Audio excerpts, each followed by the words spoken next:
Hi guys, and welcome back. I hope you're all doing great.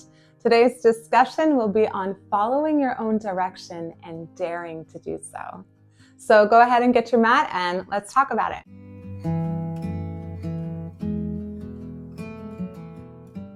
I know we've all heard of the term the lone wolf, and we usually associate it with somebody who maybe lives alone in the forest, is living off grid, and maybe for some that is true. But I want to invite you today to look at some reasons that maybe being the lone wolf might not be so bad and some of the medicine that we can learn from it.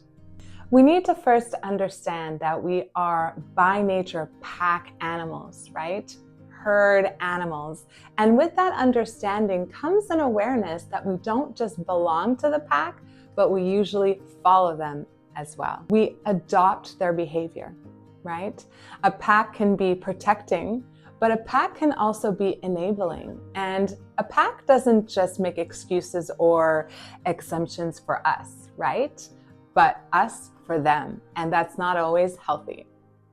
As we develop and as we grow along our path, we sometimes find that we've outgrown the pack.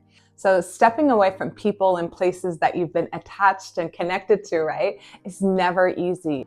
Awareness, though, is very disruptive, and so is growth. And we don't usually teach that part. It hurts to grow, and we can definitely feel those growing pains. Everything is tender.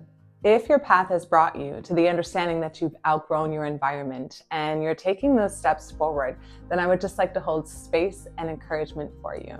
Outgrowing our packs or environments can look like many different things. For some, maybe you come from a bad home, right? And you decided that you're gonna break that cycle of abuse and be a different kind of parent.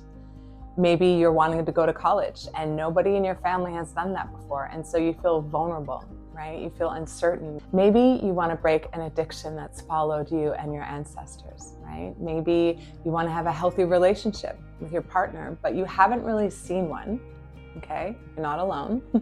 And you aren't really sure how, right? So whatever it is for you, just the fact that you're aware and you're trying, right? You're fighting for something a little better, a little healthier, more stable. That is a step onto the path forged ahead by grace. It disrupts the system around you and in you. And making those necessary changes really comes with a cost. You may lose relationships. You may feel stressed out because you're kind of unsure about the future, right? So step by step, don't give up. Change, growth, and new mindsets or perceptions, it take time to develop. You don't always have to get it right, okay? Intention is so powerful. The intention to change and the effort that you're putting in really matters. Look around at the things that you want to change and move in the direction, okay? To do that takes such courage, strength, and determination. Maybe you're carrying a lot of anger, right, around with you, and you've been trying to be a calmer person. The goal is to stop snapping at everyone close to you. Well, every day is not going to look perfect. And some days you may forget that you're trying to do better. So be proud of yourself, correct yourself, okay? Hold yourself accountable when you see that you're getting off course, and apologize for yourself. And then keep throwing yourself at that change. It will come. No matter how far from that goal you may feel, because sometimes we look around and we think, oh my gosh, it's way too far from where I am. I don't even know how to get there. I have no guide. I have never actually seen it in my life before. I've never seen anybody do this. Or if they've tried, they didn't keep it up, right? So I don't want you to worry. You know why? Because you're not them. You're you. And your truest, highest version of yourself is calling you to come forward. Something inside of you decided that you wanted to change. Something is pulling on you and driving you to something else. Trust that. Follow it. Grace is with you. Our mats are not just a place for movements.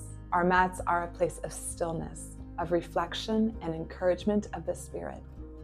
A place to quietly strengthen yourself and remain with the highest version of ourselves. And being with ourselves quietly is some of the hardest work you're ever going to do on the mat. Socrates says, the secret of change is to focus all of your energy not on fighting the old, but on rebuilding the new.